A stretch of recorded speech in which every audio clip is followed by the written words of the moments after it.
At the age of 8 years, my father was a polygamist. He had a lot of women. So we moved from the stepmother to the other.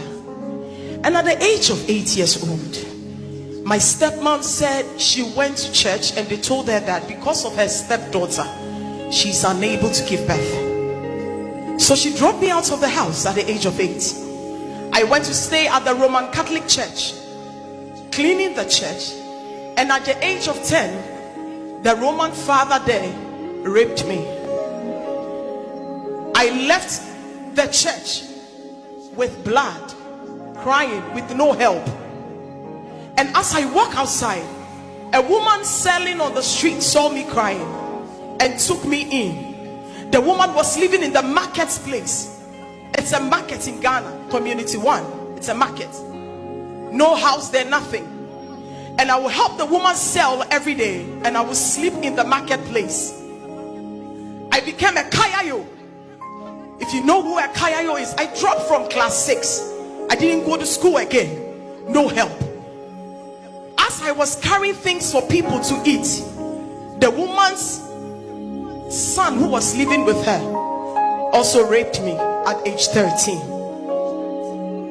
I ended up at the nightclubs at 13. I had to go and buy weed and crack for the prostitutes. They would send me to go and buy the cracks, but something just withheld me from injecting it. But I would do that. And at age 14, I would sometimes sell myself to sleep with men to eat. I didn't know my mom till 17. My dad never looked for me. And I started dating guys upon guys. I don't want to. And one of the guys at the age of 16 I met went to Royal House Chapel on 31st December and took me. We were going to go to the nightclub. He took me to church first.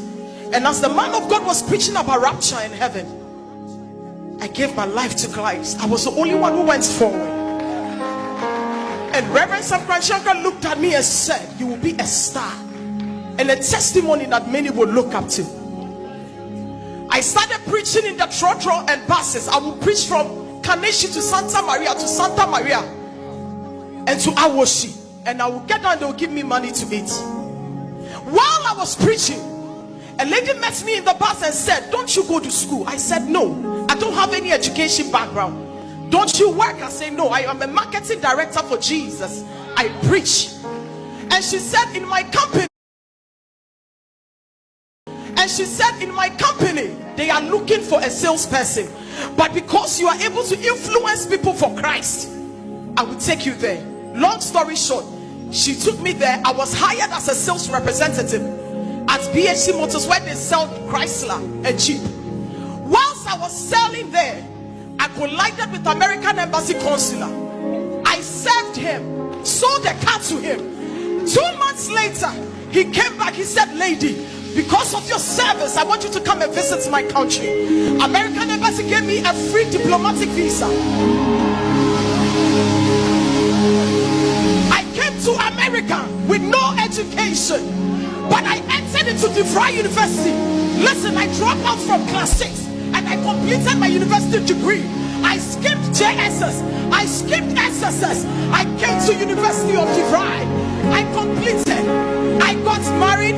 I brought a woman to my house, and the woman took over my marriage, and I became homeless. I ended up on the streets of America, sleeping under the steps. I took a whole bottle of paracetamol that was brought to me that I should die. The government took my children from me. The nanny took over my house. She's the stepmother of my family now. They took my kids. I was back on the streets again, 2017. But I took the medicine that God, if only you will let me die. Why should I struggle like this? It's not my fault that I came to the world. I was there and I collided with another CEO. He looked at me and said, what do you do? I said, I don't have anything. I only have a university graduate degree. He said, I'm hiring you in my company as an auditor. I didn't have any background in auditing. They hired me as IT auditor. I work. Long story short, today I own my own big home. I can buy anything I want to buy. I work for the US government. I am an IT manager. Listen to me. I can buy anything I want to buy. Why am I sharing this? It is not of him that willeth, or of him that runneth, but it is the Lord that showeth mercy.